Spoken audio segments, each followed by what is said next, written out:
I saw that this year, one of the official hashtags is Real Energy, Real Deals. Is that a shout out to the Real Deal Landman show?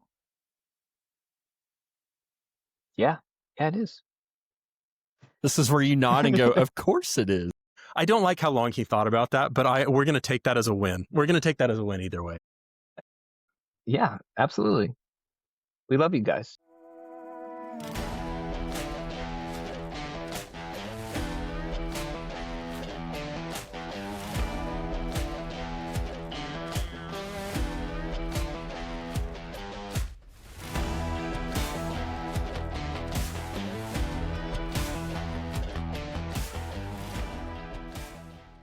And we're back.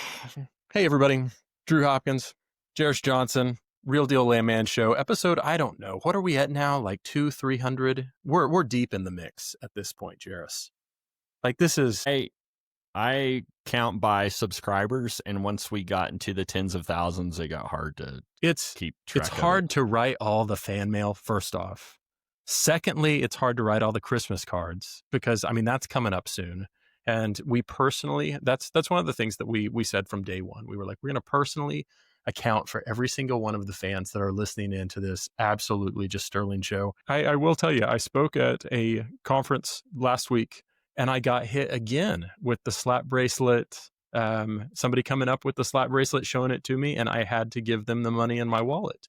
So I am down now a total of, we counted it, about $280.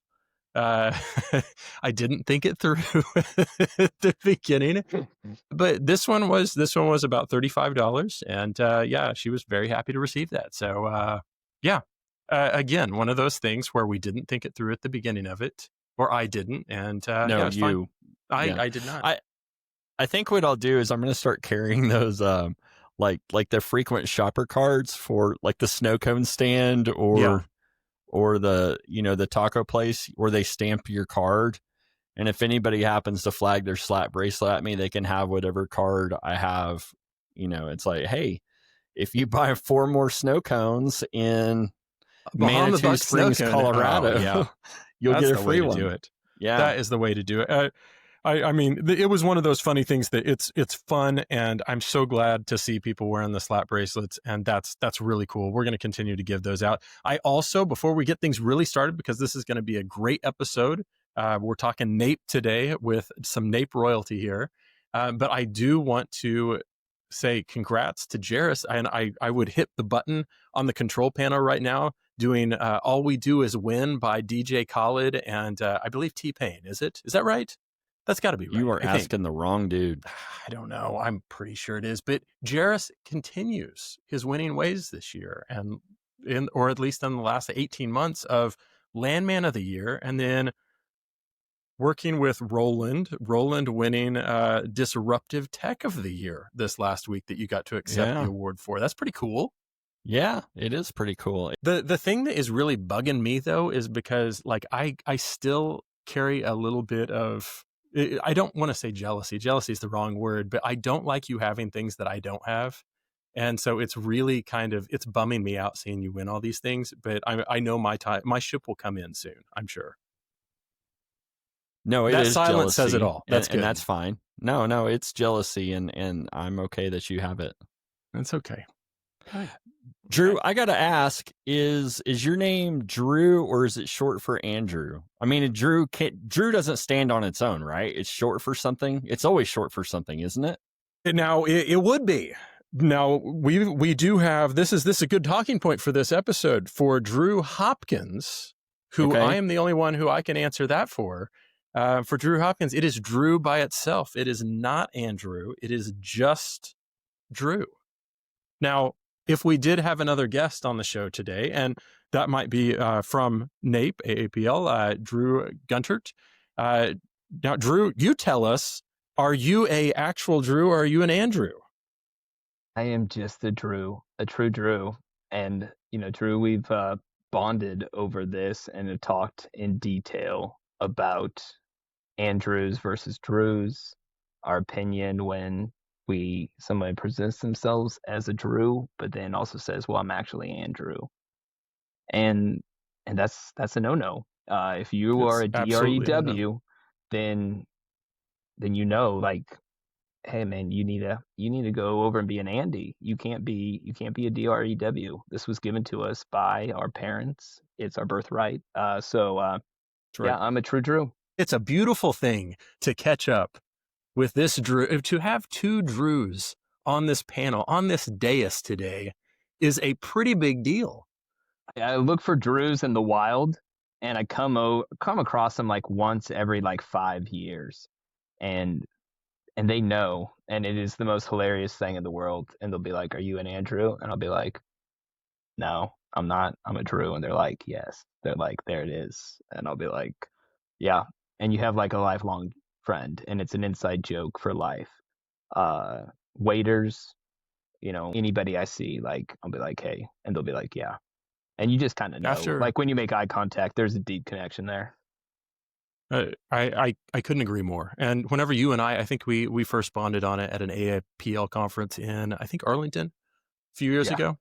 We talked about that. And ever since then, if I ever, like you said, if a waiter comes up and he says, "Hey, my name is Drew," I completely call him out on it and make sure, because if he's not taking my order. You have to verify fast. Yeah. Do the rest of them also use the phrase "true Drew"? No, if they don't, they need to. I do. I share it with them. I tell them, like, there's more of us out there. And I was like, there's a group. My wife will be like, why'd you get that guy's phone number? And I'll be like, it's not your business, Marie. I'll be like, if your name was Drew also, which that was the goal, because, there are female Drews out there. It's a great name like that. We're not exclusive of anybody. Always wanted to marry another Drew. She never came along, though.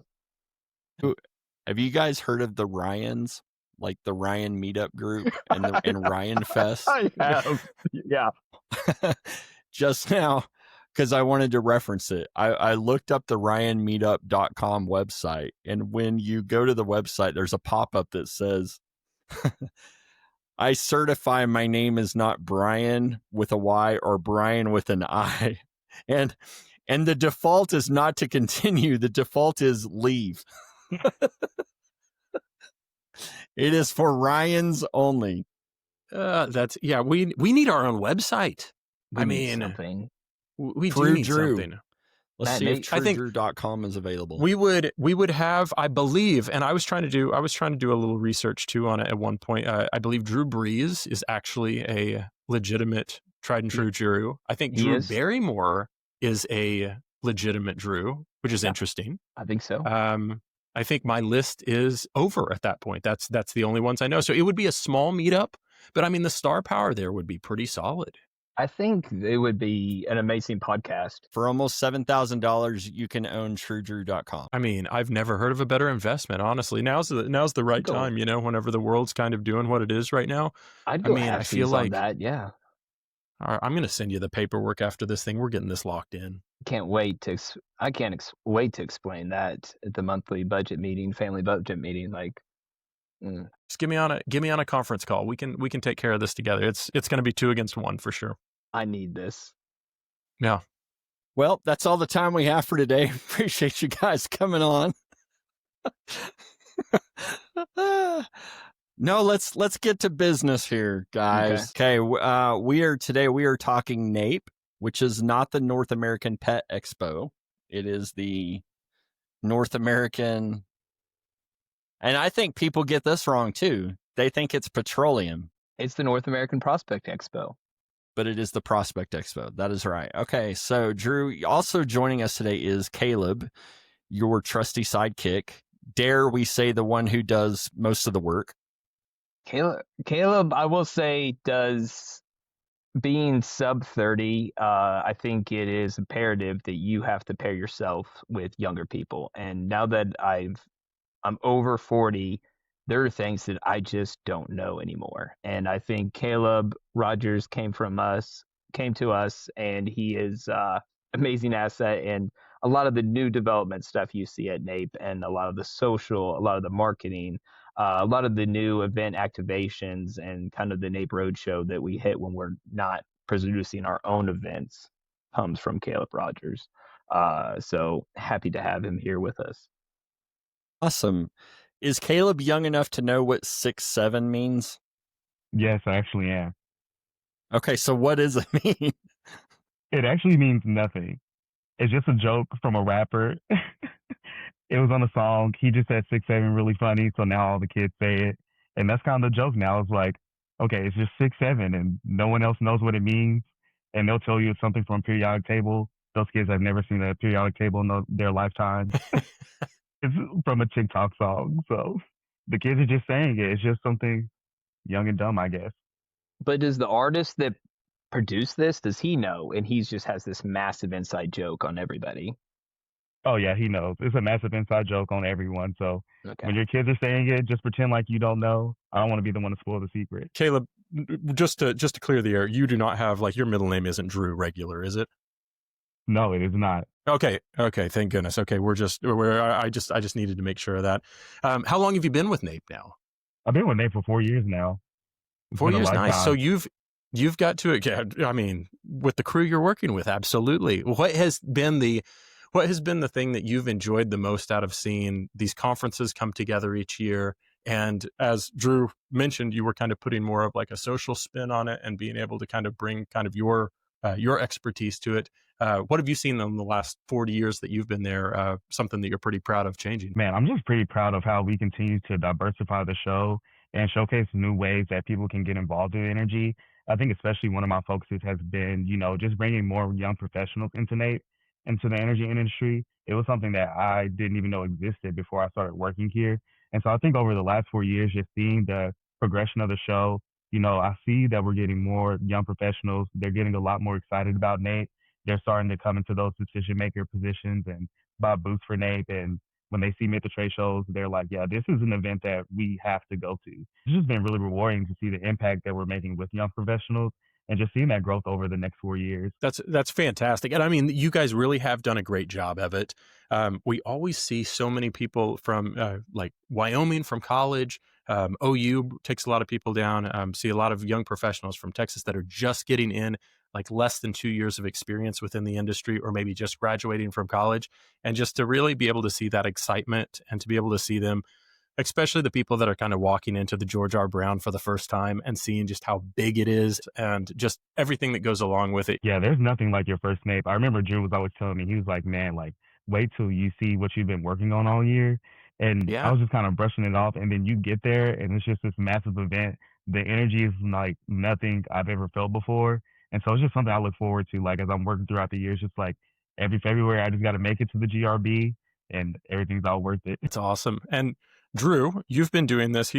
Caleb has been doing this the last 4 years and kind of getting his wheels under him. You've been doing this for 20 to 30 to maybe plus that probably, or probably feels that way at this point, right? Yeah, I was born and then my parents sold me to NAPE to learn the ways. I've been doing it for 11 years now, which it goes by so fast because you're always working on new projects. And that's what the fun thing about NAPE is, that, we have great committee members that are super, super involved within their companies, and you kind of work alongside them and you pick their brains, for months and months and months to get this content, be like, hey, what's the most relevant thing? And we always kind of start with, kind of the motto is that, whatever we present, like during the business conference, that has to be relevant for that day of the industry. And that has to bleed into the trade show floor and the deal making. We need to educate people in that, 72-hour span and say, hey, you're going to start off on Wednesday at the business conference and you're going to upload all this information, these workshops, these seminars. You're going to get your continuing education credits. But we're really wanting to get those people, those decision makers ready and brief them. So when they go out to the trade show floor on Thursday, that, for prospects, if they're looking to buy assets of, everything from wind, solar, traditional oil and gas, minerals, geothermal, all the different things that we see come through NAPE. AI data center power needs this year will be a huge focus as we're all trying to catch up with that. So, I mean, that's a lot of the subjects and the topics that you'll see in the business conference, but making sure that they can use that information, and then use it to make decisions on what assets they need to develop for the future. I really do like what I really appreciate, and like genuinely of over the years that I've been able to be fortunate enough to go to the show, seeing that kind of evolution of the different things that you guys are able to put into it. We were really excited whenever we went there and there was the renewable area, and being able to talk to those people, because that was just a whole new side of it that we were, minutely educated in. But to be able to talk to those companies one on one and to learn their needs, learn the different areas that they are in, their expertise. That was awesome. And then one of the ones that I always saw gained the biggest traction, always had a huge, huge following behind it, was whenever you guys started doing the Bitcoin things too. Oh, yeah. And I mean, it's huge, and it's really neat to see how you guys have been able to incorporate all of those in, and it just flows so smoothly through the conference. But the AI data center power needs, that's going to be very interesting. I'm looking forward to that. Yeah, so the traditional hubs that we've ran with for the last few years, the renewables, the Bitcoin, and we're going to expand those. So you'll see offshore hubs this year, seeing that we're kind of under this new administration. Offshore is kind of leasing rounds are coming back in. So we will have a deeper dive back to offshore. AI power center needs, critical minerals. That's a huge subject, and it's something that's going through a lot of geological studies within North America. And there's a lot of money being given through the Department of the Interior. So that's one of the focuses of the hubs too, is really, hey, where are they finding, lithium? Where are they finding all these minerals that we need to kind of take over battery storage evolution process in the lower 48? So that's something that we'll have a big focus on. And those are the ones that we're really excited about. And when we start putting them out to speakers and exhibitors and sponsors and stuff, that's a really, really interesting subject. And we're really getting a lot of traction from people that want to come and talk. But also, too, is to make it purposeful. We're kind of lining out those talks where it's going to be a producer, it's going to be exploration, but then it's going to wrap up, too, with, hey, I want to do all this stuff. Where can I get financing?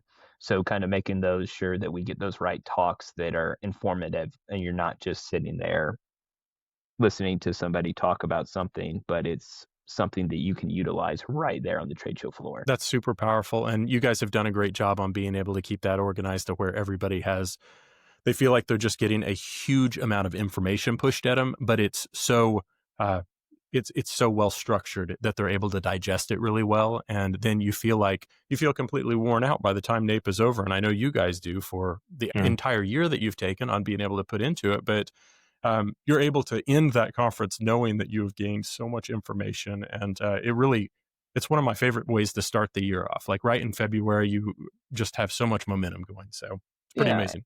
It's great. And then, I have to mention the Minerals and Non-Op, which is probably one of my favorites, just because it brings so many non-traditional NAPE people in, and so many people are getting into that space. I see the registration lists, and sometimes I'll probe them like, hey, this is a family office or corporation that is doing investment wings. I really like looking into the reg list and seeing, looking at the survey and saying, why are you coming? And there's so many neat companies that are outside the energy norm that come in for the Minerals and Non-Op just because they like that investment strategy.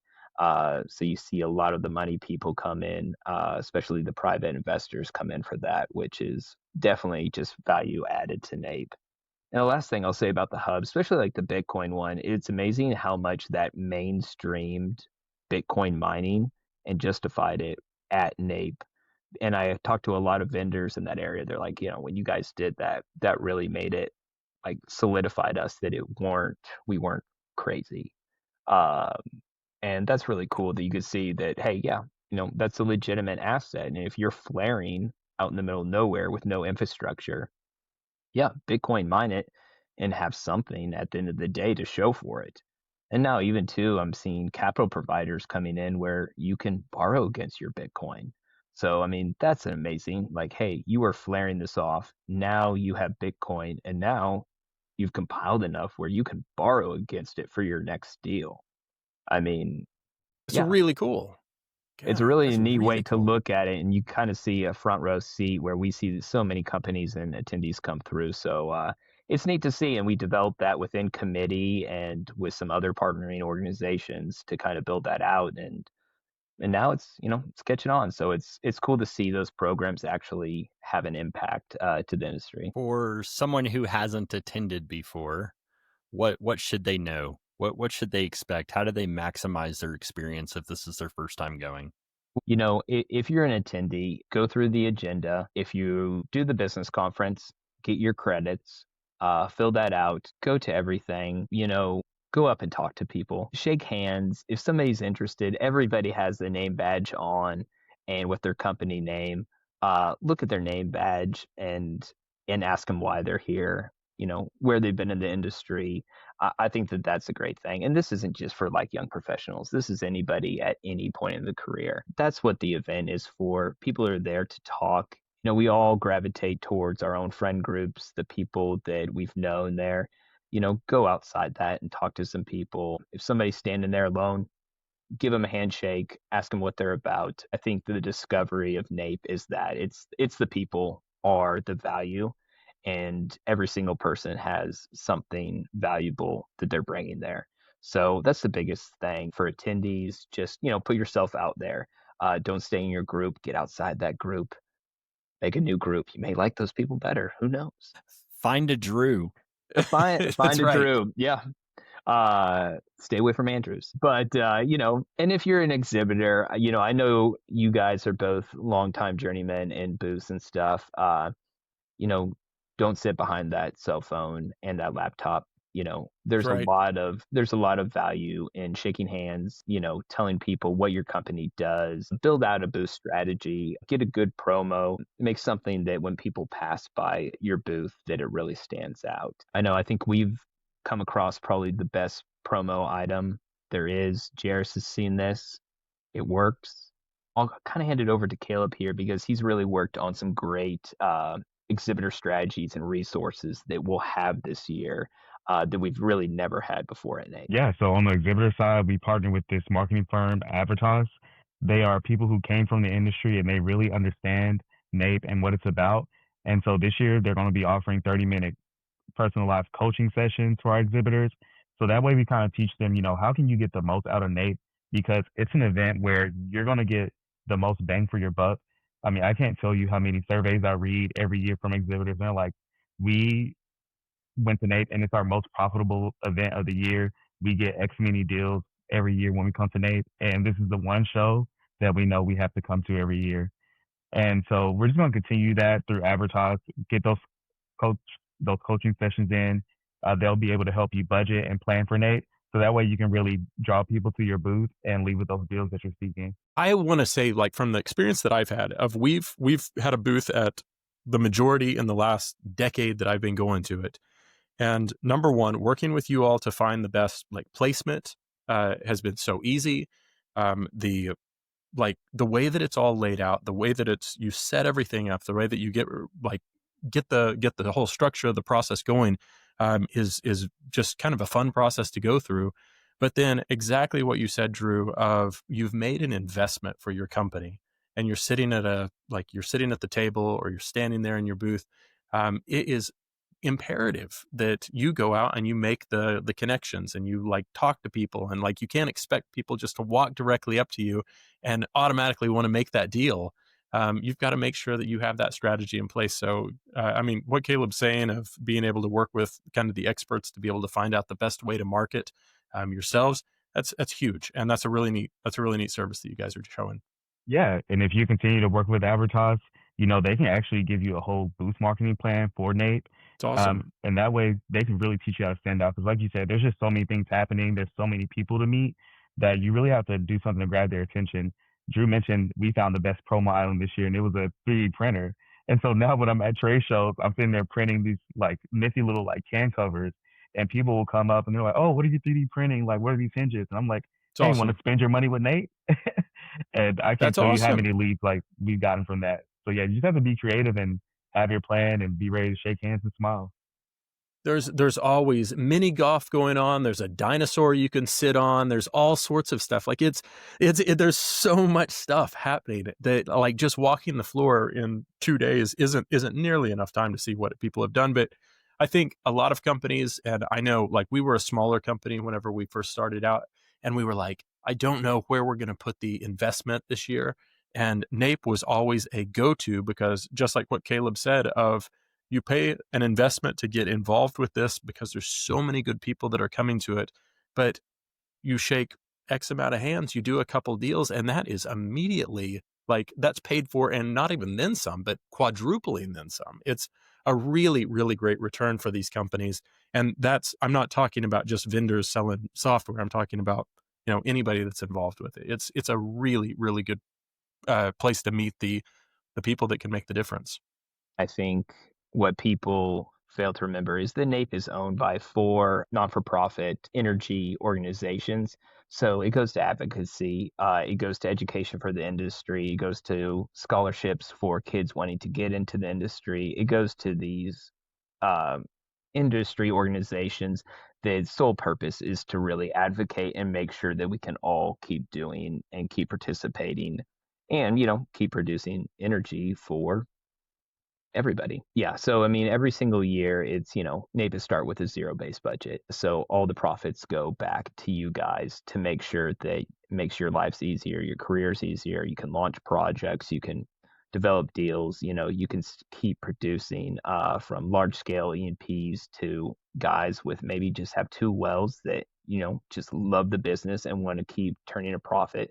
We make sure that the money goes back and, helps you guys keep doing what we do. More people need to know that. That's great. And to talk about these associations that are behind it, AAPL, obviously one of them, and has a program, they call it the Professional Development Assistance Program. And for anybody who is an AAPL member, they get up to $300 off for 2 events in the year. And then students also get a massive discount, right? Yeah, we do a student registration and stuff. We don't put that one on registration anymore. That's one that they do a request and we fulfill it. We put the student prices out there, and everybody was a student for about 48 hours in registration. That happened, I think that was like 5 years ago. I had the great plan. I was like, why don't we put the student ones out there? Everybody puts their pricing out there. Oh man, we had about 1,600 students. Yeah. Just shaping the minds of America's youth. That's wonderful. Just like, it was like, this must be a graduate student. I started looking up people's LinkedIn profiles. So I was like, you're 65 years old. There was a lot of phone calls, a lot of conversations, a lot of people. But to everybody's credit, they're like, you got me. I tried. Yeah. And I was like, they're like, I was like, all you have to do is present a student ID. And they're like, never mind. I'll just pay the full price. I must have accidentally clicked the wrong thing. Yeah. That's funny. That is too funny. Class of 86. But we're always happy to help the students. And we have so much university involvement and through a lot of the organizations we work with. And, one of the programs that we did was the NAPE case study, which we reward a $40K grand prize for the best case study at NAPE 2. So we conduct that on Wednesday during the business conference. And that's a great one. And that's one that people kind of sleep on. But if you're a student and you're listening to this and you want a shot at the 40K, all you have to do is find 4 good people that are pretty smart, and you can sign up for the case study, make your way to NAPE, and you can take a shot at the 40K. This year, I think it'll be over AI power needs. It's really cool. Yeah, it's Holy really cool. cow. Any major can apply. And kind of Drew's point about working with 4 nonprofit associations, that's been one of the ways that we've been able to help introduce new people into the industry. They see the NAPE case study, and we get that prize money from the APL Educational Foundation as far as like some of their grants.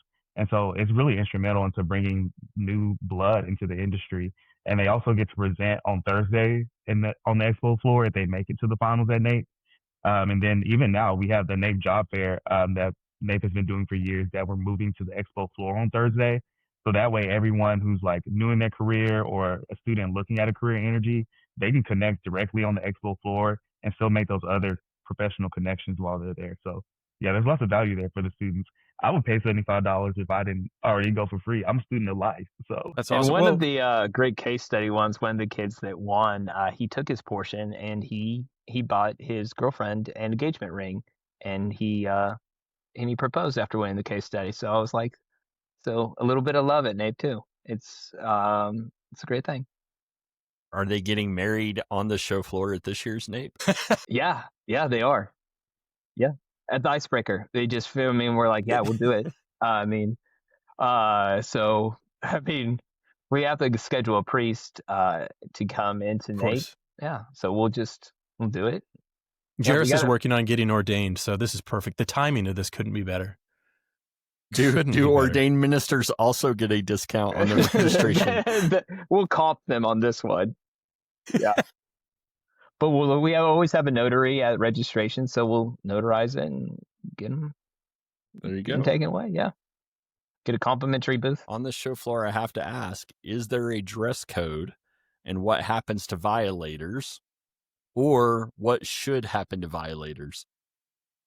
The dress code is a thing that is a tricky thing. I will say is that it is lightly enforced. I think it's business professional is what is in your terms and conditions when you sign up for your NAPE registration and you click that allow button.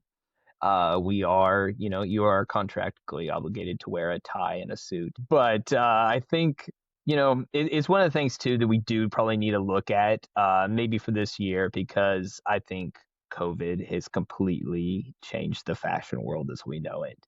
I think smart casual is probably the order of the day. I think most people wear the blue blazers, button down, slacks, and some kind of interesting shoe. I think we all see the, Travis Scott dunks with a pair of khakis and a blue blazer and a button down. I think that's presentable. Fire look. The fire look. I know that Caleb always likes to do a Halloween spirit one, the NAPE costume meme for NAPE, where it's the blue blazer, Cole Haans, and a pair of khakis. It's the uniform. I think we're all guilty of that. I think everybody looks nice and clean, and that's really what we're looking for. We've never had to excuse anybody from the conference for a dress code violation. We've had to excuse people for other things, but that's not here or there. Well, it is here and there now. What have you excused people for? Hey, okay, blanket statement is that, when you bring 10,000 people together in one room, something's going to happen with somebody. So, I mean, we protect everybody's privacy and dignity, and but, offline, if you ever want to hear some NAPE stories, I'm more than happy to share them. Always taken responsibly and with care with everybody, but yeah, we've had some wild ones. And I want you to know I appreciate you not mentioning my name whenever you and I have had those candid conversations offline. You not mentioning it on this podcast does mean the world to me. So, I'm glad we're past that. It's the Drew code. Yeah, absolutely. Well, the one thing, Caleb, did Drew say earlier that you are not quite even 30 yet? No, I'm 29. 29. So, unlike these old guys on this podcast, not me and you and I get it, but the other thing of the social side of NAPE is the parties that go on. Right now, what do you think? Top 5 places in downtown Houston during NAPE? Like, what can you not miss? If you are coming into NAPE, you go to the conference, what are some of the things around Discovery Green area that you've got to make sure you hit? Man, I would say the number one thing that I usually always hit and don't make it to anything else is the Hilton Bar. For some reason, that thing is always packed out. Like, we walk in after the show and there's people spilling out like into the street from that thing. Like, it's just crazy. And other than that, the charity celebration or the icebreaker at NAPE, we always have live music. There's an open bar, so you can come in, have a good time, pregame a little bit for the expo the next day, and then you can go out on the town from there. No, I think that's interesting, but I will share with this one. There's so many private events around NAPE, a lot of people tailgating NAPE as always, but there is only one bar, I think, within walking distance that is never booked, and it's the only place you can actually walk in and get a drink at the bar. And it is probably the best situation you can get, and that is the Dirt Bar across from House of Blues. If you've never been during NAPE, Been there. You've been there? Yeah. I've been there. It's awesome. Yeah, it's the only bar that's not booked up, bar restaurant, and you can walk in and actually sit down at the bar and get a drink. But it's also full of NAPE attendees. Of course. I mean, the whole downtown, it's actually so fun to be able to walk to any one of those places. The Four Seasons, the Hilton, the Marriott, the Dirt Bar. I mean, House of Blues, wherever you walk, you're seeing the NAPE badges. And I get such a kick out of it. And it does get pretty funny the later into the evening, especially on Thursday that you go and seeing the people hailing the Ubers at like 2 or 3 in the morning. Now, that is not my game anymore, but holy cow, it's absolutely fantastic.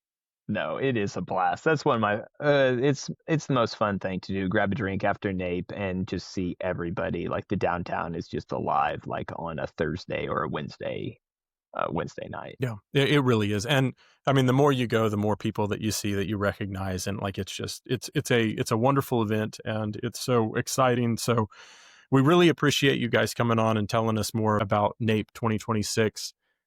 Is there anything that you guys want to hit before we kind of close out today, of anything that people should definitely know, or anywhere that they can go online to be able to find out more information? Yeah, absolutely. I mean, napeexpo.com is great. Our social feeds, our Twitter, our Facebook, of course, our LinkedIn, our Instagram is a great resource. You all get the NAPE magazine, so that's a great thing. But if you want to see us, me and Caleb, live in person and have questions, we will be at the Permian Cook-Off in Midland on the 11th through the 13th. And great event. It's we've never been before. We've heard great things. Caleb is leading us on that one, so we'll have a beverage activation there. Nice. So it should be a pretty fun event. And we'll have the promo codes too, so come get registered for NAPE. That's perfect. This Permian Cook-Off, when did you say it was? November 11th through the 13th. It's amazing. Right. I do have one more question, since you brought up the social media accounts and things like that. I saw that this year, one of the official hashtags is Real Energy, Real Deals. Is that a subtle shout out to the Real Deal Landman show? Yeah, it is. This is where you nod and go, of course it is. I don't like how long he thought about that, but we're going to take that as a win. We're going to take that as a win either way. Yeah, absolutely. We love you guys. Favorite. We appreciate everything that you guys do. And honestly, it's just a real pleasure to be able to see you guys at each one of these events. And I know how much hard work goes into it. I talk to Jennifer all the time, and I know how much she puts into it as well. And just it's really amazing what you guys put on, and it's such a good thing for the industry and just for the betterment of the education that everyone gets out of this whole thing. So we really appreciate you both, and thanks for sharing a little bit more about NAPE today. Yeah, thanks for having us. Thanks for having us, guys. All right. Well, for Jarris Johnson, Drew Hopkins, Drew Guntert, Drew Rogers. Sorry, Caleb. You're Drew now, officially. We will catch you next time on the Real Deal Landman Show. Thanks for joining us.